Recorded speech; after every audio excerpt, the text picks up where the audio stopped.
Alam niyo mga kaibigan, ito nga, may balita ako. Ito di ko napapangalanan. Isang vlogger sa DDS gusto nang tumalon ng bakod.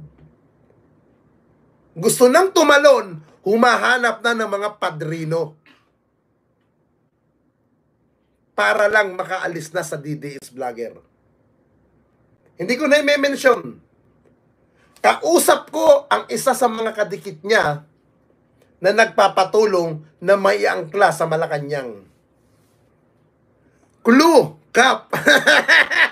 Gusto mo magmarites, ha? Ito guys, balik tayo sa pinaka-main topic natin, ha? Baka mawala tayo eh. Ang title ng ating topic, mga kupal na DDS defender nag-aaway-away na. Sabi ko nga po kanina, kaya po galit na galit kung ano mga pasaring ni Banat Bay sa mga defender na kasama niya sa vlogging as Duterte defender. Kasi po, nalalamangan na siya. Saan para siya nalalamangan? Una, nalalamangan siya sa mga pajikas, sa mga palipad. Yan ang pinakaayaw ni Banat Bay. Yan ang pinakaayaw ni Banat Bay. Yung siya'y nilalamangan ng kapwa niya vlogger na gusto ni Banat Bay, siya lang ang binibigyan ng palipad. Ang gusto ni Banat Bay, siya lang ang kumikita sa mga DDS vlogger. Nakasama ko si Banat Bay eh. Kilala ko si Banat Bay. Nakasama ko yan. Kasi ang style kasi ni Banat Bay, pag ikay nakamonetize, pag alam niyang medyo magaling ka, alam niya magiging malalamangan mo siya, ayaw niya na ikay pinopromote. Hindi niya pinopromote yan. Yung mga vlogger, na alam niyang magiging sakit ng ulo niya, alam niya na magiging katunggali niya sa mga palipad-palipad, ayaw niya ng ganyan. Nakuha ko yung style ni Banat Bay eh. Pero pag alam niya, hindi ka nagmumonetize, hindi ka nagbababa ng GCash, putang inang yan, paplastikin ka niyan ni Banat Bay. 10 ng mga kasama niya na mga patay gutom na sila dada. Oo. Yan, lalo na yung kapatid niyan, Jacolero. Yung Jacolero. Ay, good morning nga pala kay Madam Arlene. Ewan ko kung nanonood si Madam Arlene. Madam Arlene, good morning sa'yo. Magandang umaga. Maganda ka pa sa mga Amerikana dyan sa US. Kaya ka pinagjakulan ni Ma'am, ni Oli. Hoy, tingin ako sa labat! King! King! Wala, bumaba atang gago. King! Okay, bumaba yung tao natin. Putang ina mo to. Saan ka ba?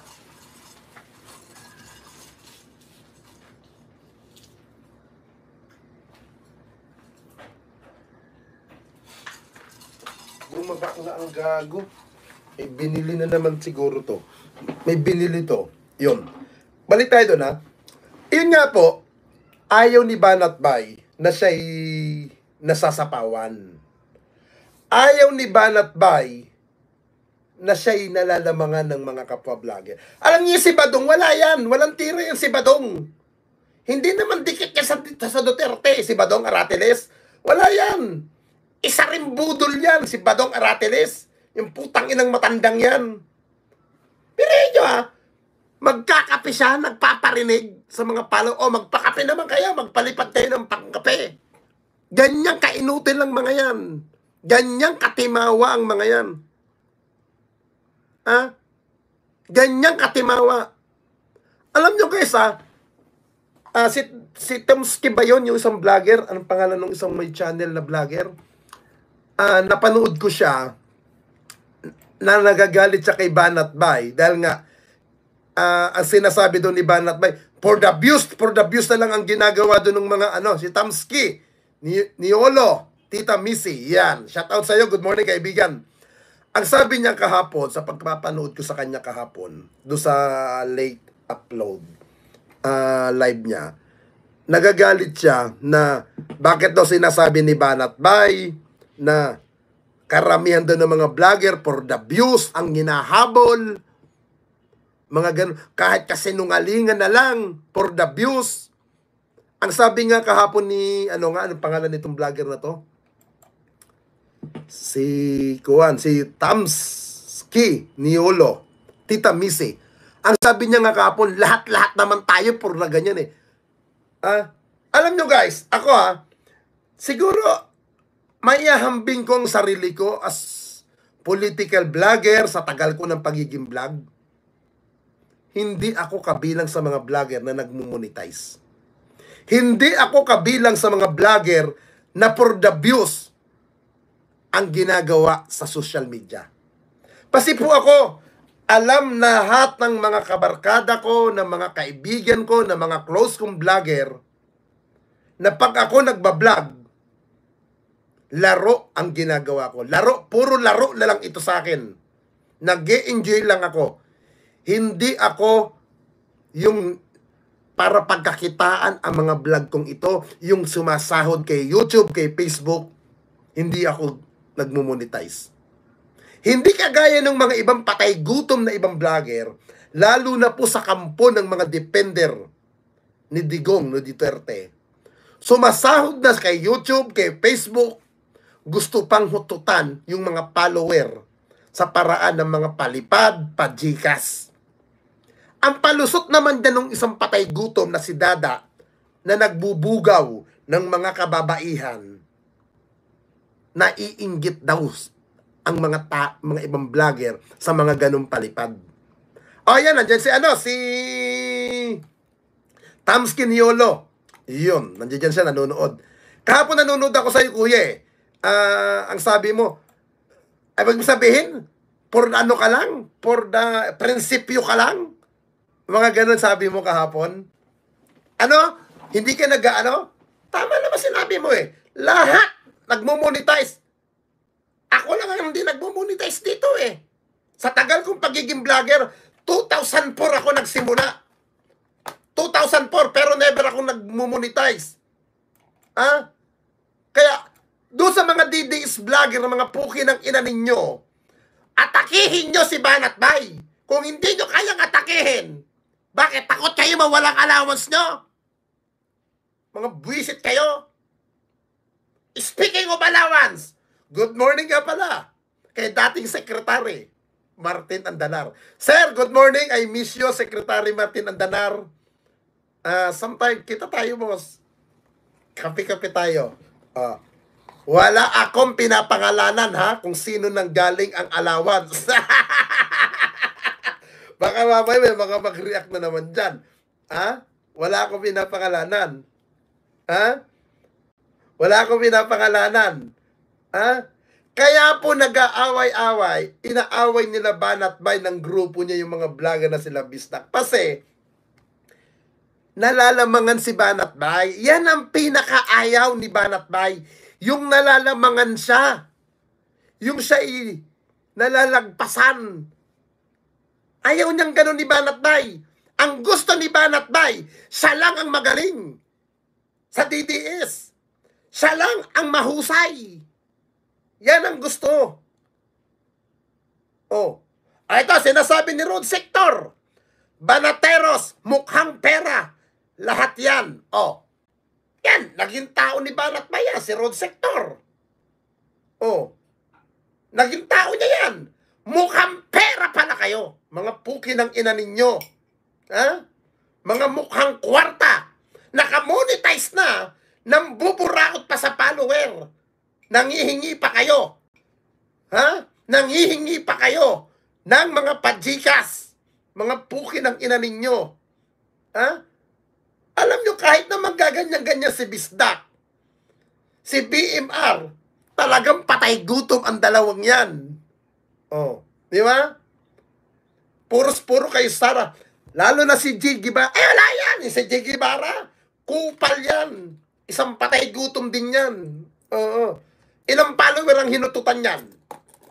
Ilan follower ang inano niyan? Oh. Ang gusto ng mga kupal na yan, ribatan ko daw sila doon sa bidyong inilabas silang audio. Mga kupal, ba't ko kayo riribatan? Ha? Ba't ko kayo may-mention sa mga vlog ko? Puro kayo inutil. Ha? Ha? Ang ina nyo, maglabas kayo na maglabas kung anong gusto nyong ilabas. Puki ng... Hoy, King! King! Wala akong salabat dito. Oh?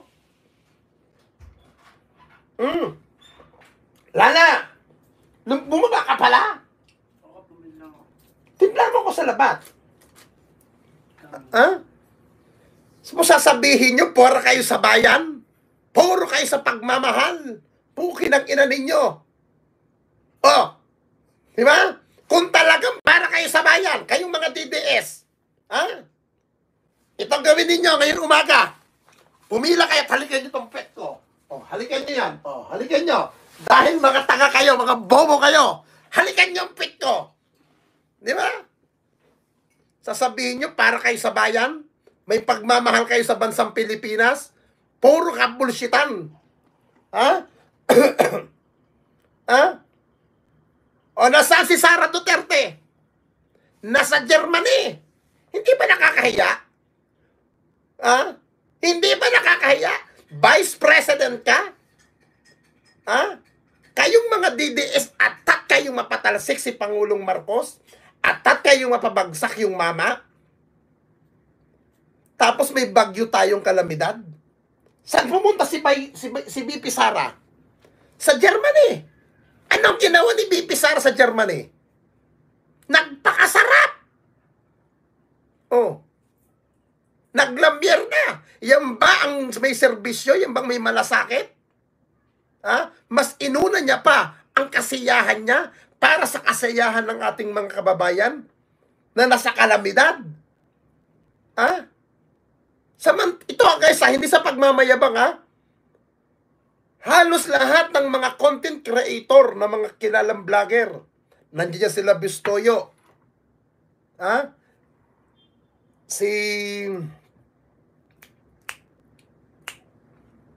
Ang grupo ni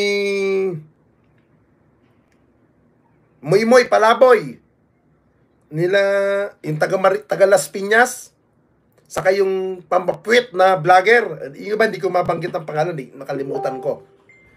Nagsama-sama para tumulong sa mga kababayan natin. Ha? Kahit hindi kami politiko, hindi kami nakaano sa gobyerno. Nagtulong-tulong, nagripak, nagbuhat, at umuulan, kala pwedeng manahimik sa bahay. Pero nagsama-sama para sa mga kababayan natin. Hindi man kalakihan yung naitulong ng ibang mga tropa. Nandiyan sila, Daddy Blue. Sila, Wamos, ibang mga vlogger. Nag-ambaga, nagtulungan para maipadama sa mga kababayan natin na kahit may bagyo na dapat ginagawa yan ng tanggapan ng OBP. Tapos kung maka-atake kayo sa gobyerno, akala nyo naman totoo kayong may malasakit? Tangina ninyo. Hindi pa kayo nahihiya sa mga itsura ninyo? Ha?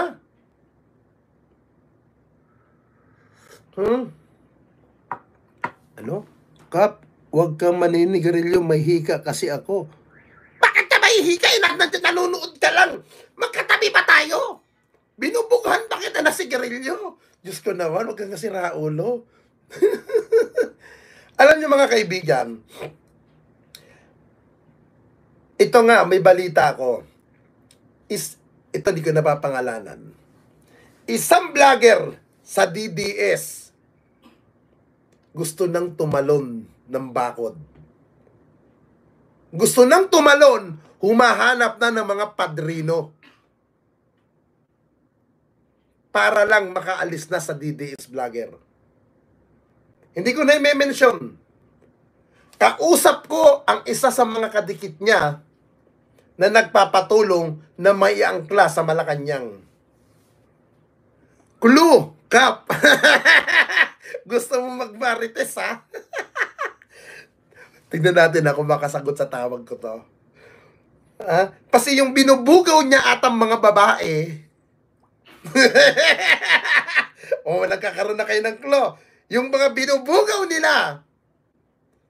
Ito, hindi naka-online si Mother. Nako. Hindi ko na lang ipapakita mukha dito, kausap ko. Pakinggan nyo na lang.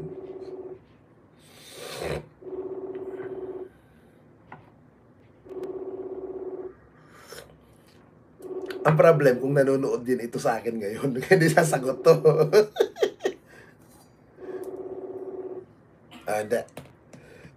Okay. Yung itong taon to, gusto na lumipat. Si Banat Baybayan, Kap, aba sinabi ko, yung mga binubugaw nila, wala akong pinapangalanan. Nag-comment lang yan, kaya ko binasa. Binasa ko lang yung pangalan. Gusto nang tumalon. At yung tinatawagan ko, baka makita niyo yung pangalan dito. Gusto niyang itong maging tulay para mailapit sa taas. Ba't mo iiwanan? Ba't mo iiwanan ang mga kasamahan mong tangang DDS? Yan ang sinasabi ko sa inyo noon pa. Sinasabi ninyo, supporter kayo ni Digong. Sinasabi nyo, panatiko kayo ni PRRD.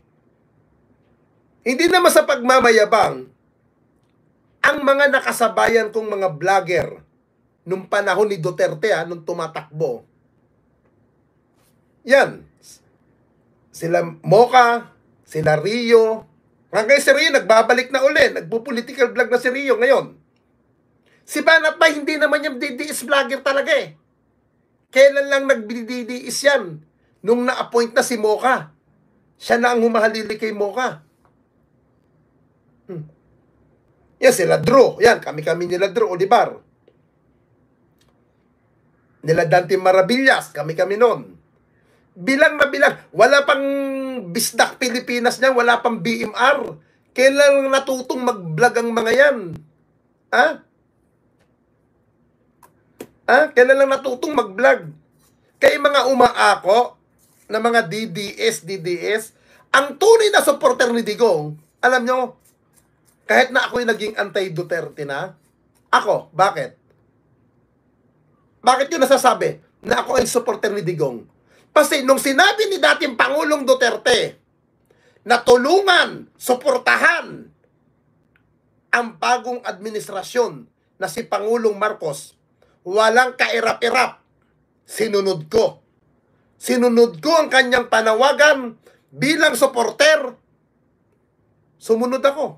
Itong mga putang inang mga DDS vlogger, sinunod nyo ba yung sinabi ni dating Pangulong Duterte? Hindi. Kasi nga, hindi kayo mga Duterte vlogger. Aminin natin ito mga kaibigan Ito, aminin natin to. Sa mga Duterte vlogger, kaya hindi nyo maiwanan si Digong sa larangan ng pagbablog. Kasi, mawawala ang mga padala ng mga supporter ni Digong sa inyo. Yung mga pakimkim.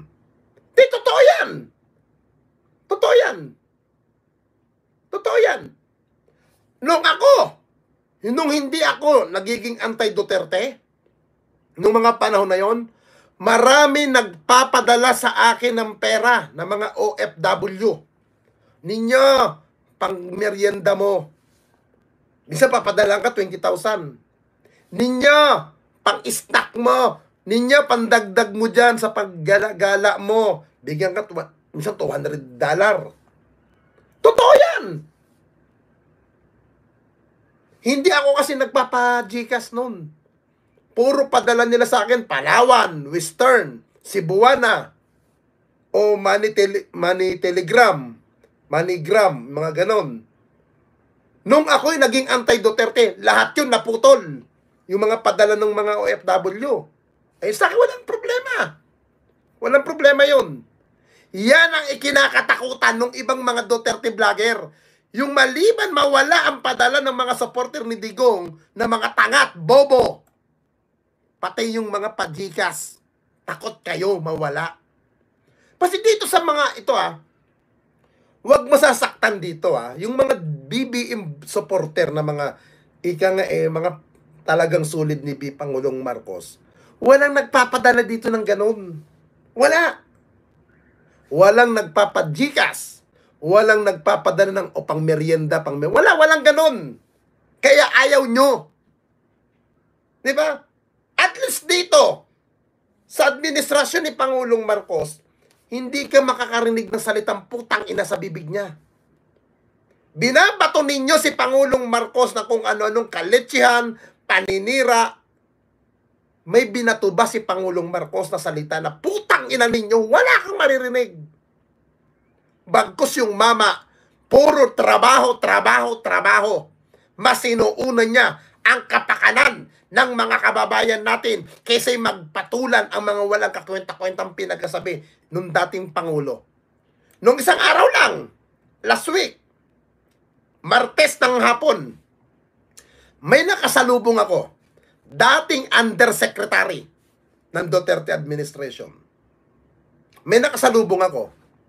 Ang sabi nga sa akin ng isang undersecretary, dating undersecretary, hindi ko napapangalanan to. Nyo, napapanood ka ni boss. Nasasaktan siya sa mga pinaggagawa mo.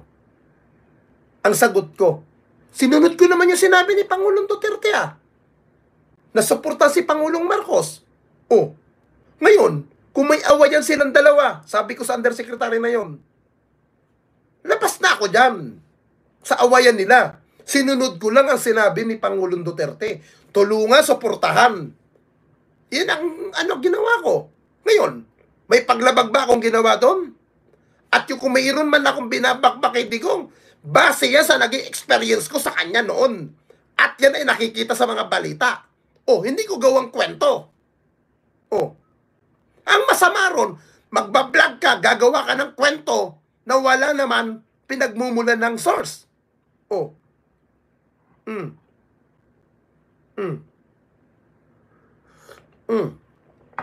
Diba? Yun ang mahirap doon. May issue Diba? Yan. Wala silang makitang maganda sa administrasyon ni Pangulong Marcos. Puro puot at galit ang ginagawa nila. Diba? Samantalang nung panahon ni Marcos, dati ni Pangulong Duterte, pag kinanti mo si Pangulong Duterte sa larangan ng social media, lahat kaming mga DDS vlogger na nakaangkla sa Malacanang noon, kukuyugin ka namin. Yan ang order sa taas. Yan ang order. Alam niyo sa mga vlogger, mag-ingat kayo ngayon na nasa TikTok Sa TikTok, guys, ingat kayo. Karamihan ng mga depender ng administrasyon ngayon, pinag-iinita sa TikTok. Tinatanggal ni TikTok. Kaya din makikita mo ang TikTok talagang maka-Duterte. Hawak nila ang TikTok. Hawak nila ang TikTok. Ilang mga kaibigan kong vlogger sa mga GC Group, tangina yung TikTok ko, bumakbak lang ako kay Rocky, bumakbak lang ako sa mga Duterte, tinatanggal nila. Kaya ako din ako nag-upload sa TikTok Kasi yayariin ka talaga ni TikTok Yayariin ka pag anti-Duterte ka, lalo pag ang content mo doon, anti-China, ay Diyos ko po, tapos ka. Ibaban ka. Kaya, alam niyo ito mga kaibigan, yung mga bakbak ng mga DDS, wala yan. Hindi yan makatotohanan. Yan yung ginagawa ng mga DDS vlogger for the views. Maliban pa sa for the views, para lang din sila'y kumita. Yan ang totoo.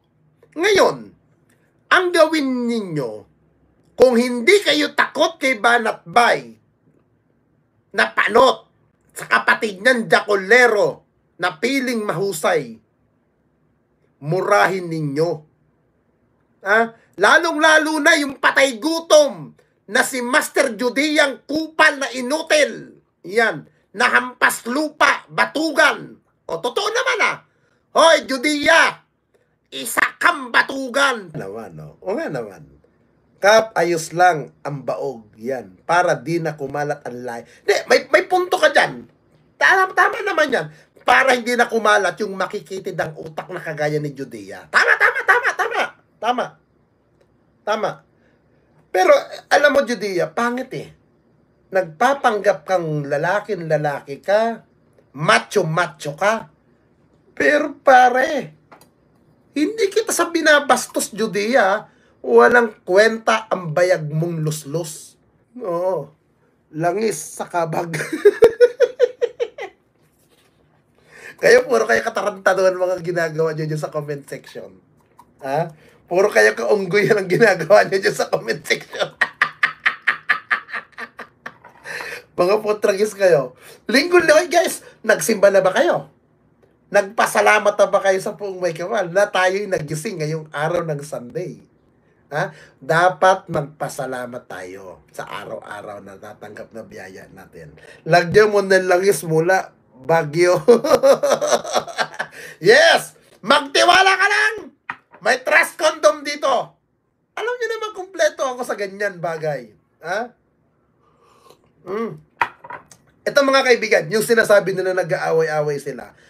Huwag kayo maniniwala dyan. Padrama lang. Ay, baka putang ina ninyo. 700 kayong nanonood dyan, no? 758. Putang ina ninyo. Mag-like kayo dyan. Yan na lang ang gagawin nyo. Hindi nyo pa ma-like yung video pinapanood nyo rito. Mga buwisit kayo. Mag-like kayo.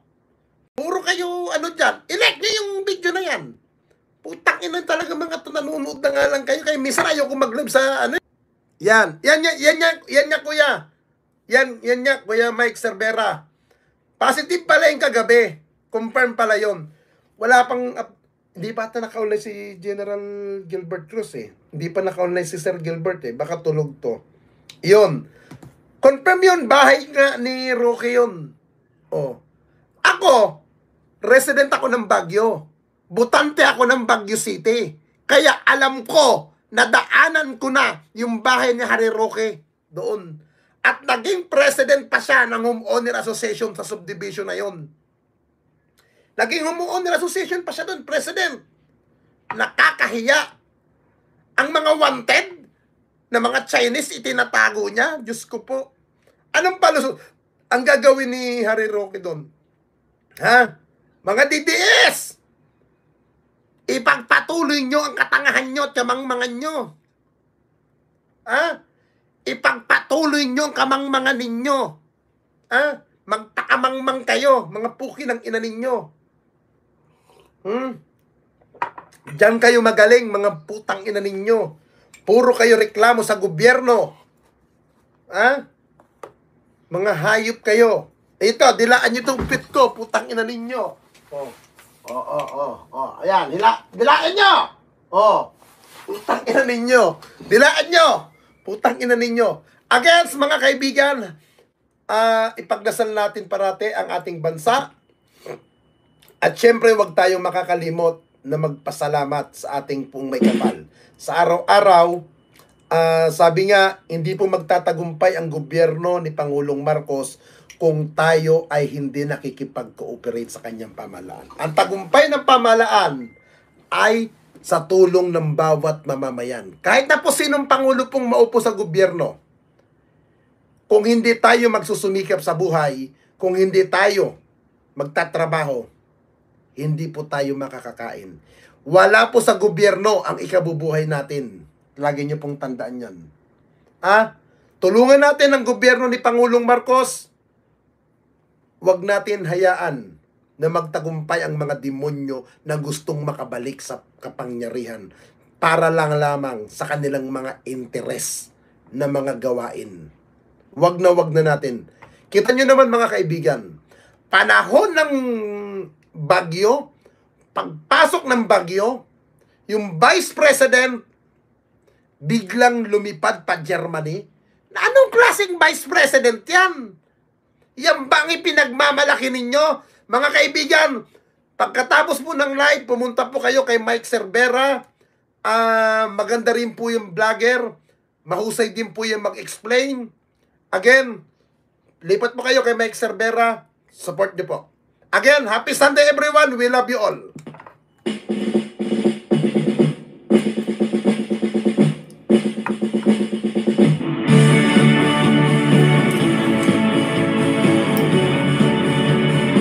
sa'yo, Boss Mike Cervera.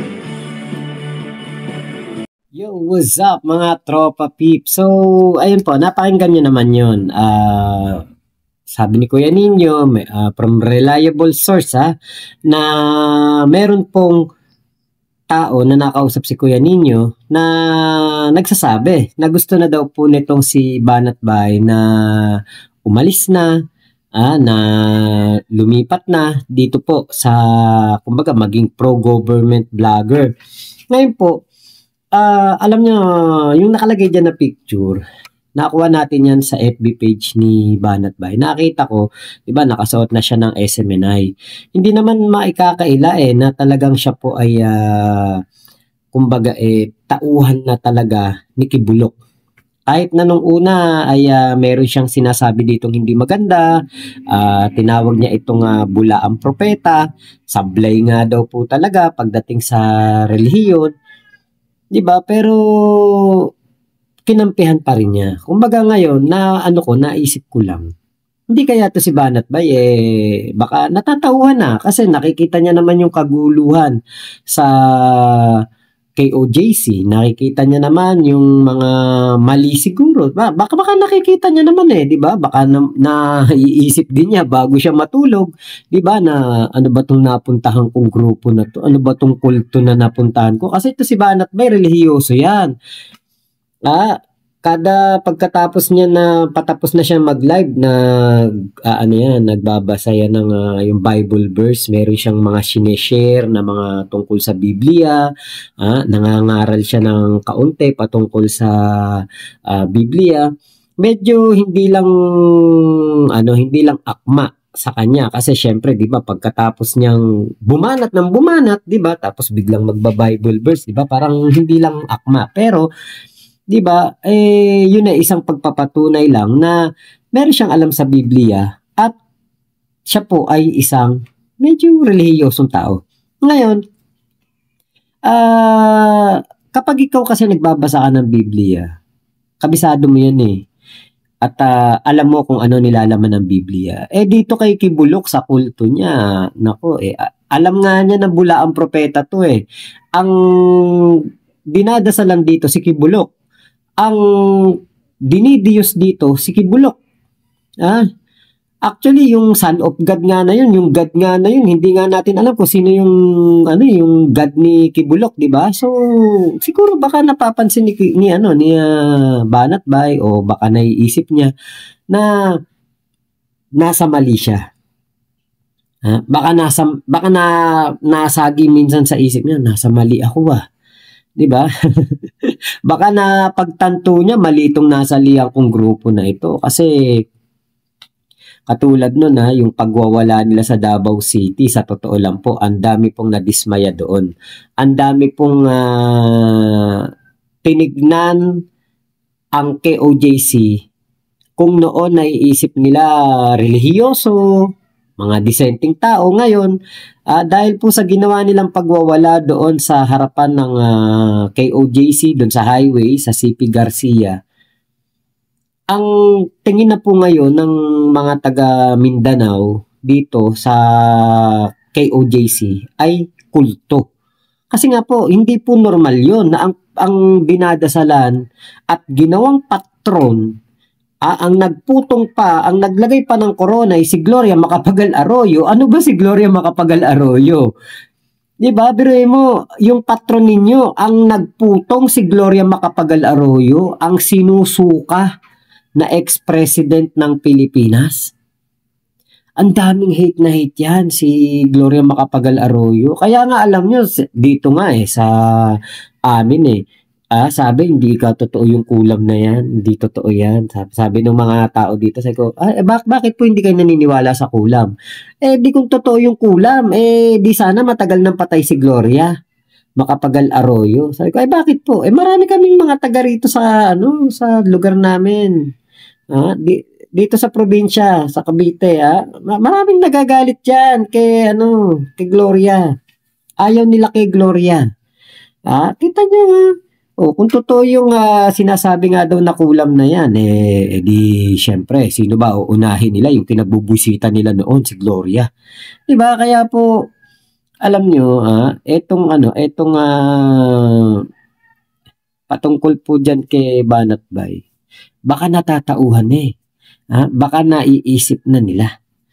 Kasi kita mo ang nagputong diyan kay Kibulok si Gloria. Isa sa pinakawalang kwentang presidente 'yan. Talagang hanggang ngayon ay for survival na lang naman 'yan si Gloria, 'di ba? Kita nyo nga nung nagkasakit 'yan nung nung nakasuhan 'yan, 'di ba? Bigla na lang naka-wheelchair, naninigas yung leeg na gano'n, naka-neck brace, 'di ba? Yan si Gloria. Tapos ang nagputong kay Kibulok si Gloria. Tapos patron pa ngayon etong si Kibulok ng kay OJC, 'di ba? Napakapangit po. 'Di ba? Kung totoo to, alam niyo sa totoo lang, kung totoo to, wala naman tayong magagawa Kung gusto naman ni Banat Bay na mag-vlog ng pro-government, wala naman tayong magagawa 'Di ba? Good 'yun sa kanila kasi malaki kinita nila kay Kibulok, malaki ang sahod siguro nila diyan sa SMNI, 'di ba? Baka nakaipon na sila, okay na sila. Di eskapo na sila. Good 'yun, 'di ba? Para sa akin, bakit? Ginamit lang nila 'yung utak nila. 'Di ba? Para kumita. Okay 'yun. Mas okay pa 'yun. 'Di ba? Kaysa naman sa sasabihin na hindi forever kami rito, forever kaming Kibulok, forever kaming Duterte. Naku po. Pag ganun, 'di ba? Parang, teka, ano ba kayo? Mga may toyo ba talaga kayo? Mga mahihina ba talaga ulo nyo?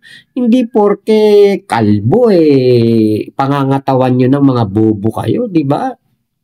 Hindi ganon, di ba? Wag ganon, di ba? Parang mas pangit yun Kung sila, kasi ito, hayag na hayag naman, di ba? Hindi naman maikakaila. Ilang beses nang sinabi ni Kuya Nino Barsaga, nakasama niya itong si Banat Bay na binabayaran ng dating Pangulong Duterte, di ba? So, yan, kung para sa pera, di ba, okay lang yun. Wala tayong magagawa kumbaga, diskarte nila yun, di ba, para kumita ng pera. Pero kung sasabihin ni Banat Bay ngayon, i-deny niya to, tapos sasabihin niya na, hindi, forever akong Kibulok. Pagtatanggol ko yung si Kibulok hanggang ako'y malagutan ng hininga. Yun yung medyo parang, Parang, lakas pala ng toyo mo. Diba? So, kung totoo to, o di okay. Kung hindi rin naman totoo, wala tayong magagawa. Yun talaga sila, di ba? Sabi nga, di ba, basta didishit ka, bobo ka, bakit? Tuwa ka pa kay Digong, hinahangaan mo pa rin ba si Digong pagkatapos tayong ibaon sa utang na pagkalaki-laki?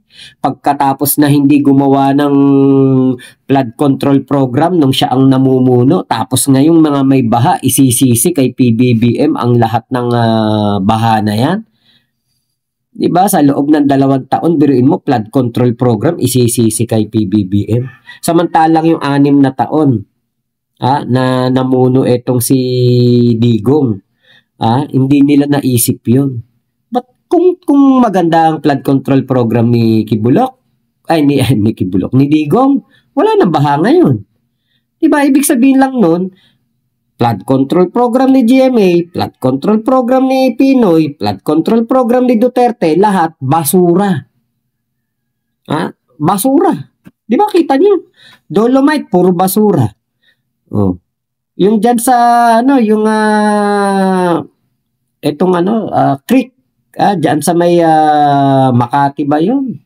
Dyan sa Maynila, pakarami mga creek, puro basura. Bakit? Kasi nga, yung nakaraang mga administrasyon, walang kwenta yung kanilang mga flood control program. Ngayon, ito po ang makikita natin dyan. Pagkatapos ni PBBM, after 3 years, kapag marami pa rin basura, binabaha pa rin ng Metro Manila, 3 to 6 years. Kasi dyan mo pa lang naman mararamdaman yung ginawa ni PBBM after ng 3 taon na siya ay bumaba na sa pwesto. Kapag ganun pa rin, balikan natin tong aking vlog na ito. After 3 years ni PBBM, so 2028, 2031, kapag bumabaha pa rin po sa Maynila, bumabaha pa rin sa Metro Manila, diba? Ibig sabihin, hindi epektibo yung nagawa ni PBBM na flood control program. Pero ngayon, wag nating isisi kay PBBM yan kasi lahat yan, kasalanan niya nung mga nakarang administrasyon. So, intayin na lang din natin etong si Banat Bay kung kailan ba ito aamin. Kung kailan ba ito aamin na gusto niya nang lumipat. Pero, di ba, na-preempt baka hindi na lumipat kasi baka baka iniisip ni Banat-Bay, ay, naku, pag lumipat ako, ibig sabihin reliable yung mga source ni Nino Barsaga. May kredibilidad. Di ba? So, yun lamang po. Maraming salamat sa pagsama nyo dito sa aking vlog na ito. Ingat po kayong lahat. Maraming salamat sa video ni Kuya Nino Barsaga. Salamat po sa inyong lahat, mga chup-chup. Love you. God bless us all, Pilipinas. God first. Abangan natin update. Malay nyo, may uso naman yung lipatan sa mga politiko nga, di ba? Naglilipatan. Yan pa kayang vlogger lang, di ba?